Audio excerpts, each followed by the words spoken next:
Dark spots और uneven skin tone से परेशान हैं आप? क्या आप भी इसे मेकअप से छुपाते हैं? पर इसका सोल्यूशन है 7 days natural dark spot face Siram.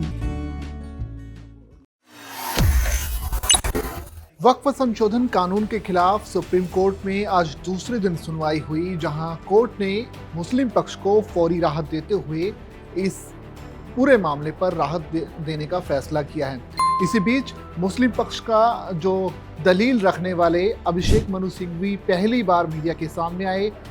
Congress के नेता इमरान प्रतापगढ़ी के साथ प्रेस कॉन्फ्रेंस करते हुए अभिषेक मनु सिंघवी ने कहा कि कोर्ट में कैसे उन्होंने मुस्लिम पक्ष रखा और कैसे सुप्रीम कोर्ट ये माना कि फौरी राहत मुस्लिम पक्ष को दी जाए। आइए सुनते हैं उन्हीं की जुबानी कि कैसे अभिषेक मनु सिंघवी ने सुप्रीम कोर्ट को इस चीज के लिए राजी किया।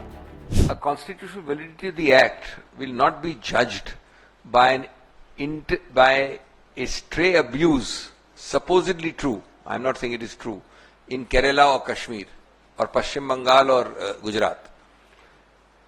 The validity of a law is judged by its language, its effect, its reach, its possible consequences, not by how an individual violates it, distorts it, or mangles it. That's point one. Point two, an emotive argument was made in my presence when I was also one of the main speakers in Parliament, that if you don't pass this kind of law, Parliament is also waqf.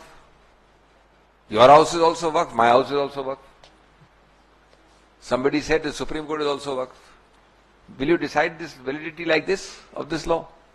This is the same argument, I am very sorry to say, which the Honorable Prime Minister in his rally said about Mangal Sutra and the family gold and silver. Let me assume that a foolish man claims that the Taj Mahal is waqf, or a foolish man claims that my house or the Supreme Court is waqf. Does that validate this law, or does it destroy this law? That will be dealt with individually in a particular case. So this is a deliberate attempt to mislead, misinform, create an aura where people are prejudiced in their minds, a certain hate is generated, and it is complete, and it is known to the speakers who say this, and yet they say it.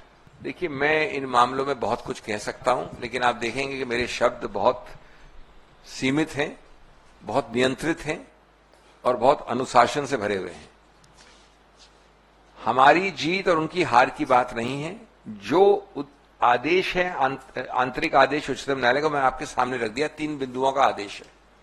हमारे बिंदु 3-4 और हैं, उन पे निर्णय अभी नहीं दिया गया है, उसमें आंतरिक आदेश नहीं हुआ है। निश्चित रूप से जो यथास्थिति कानून के पहले दिन थी, एक दिन पूर्व, वो इन 3 बिंदुओं पे उच्चतम न्यायालय ने पुनर्स्थापित की है, तो वो बहुत अच्छी बात है, हम उसका स्वागत कर रहे हैं।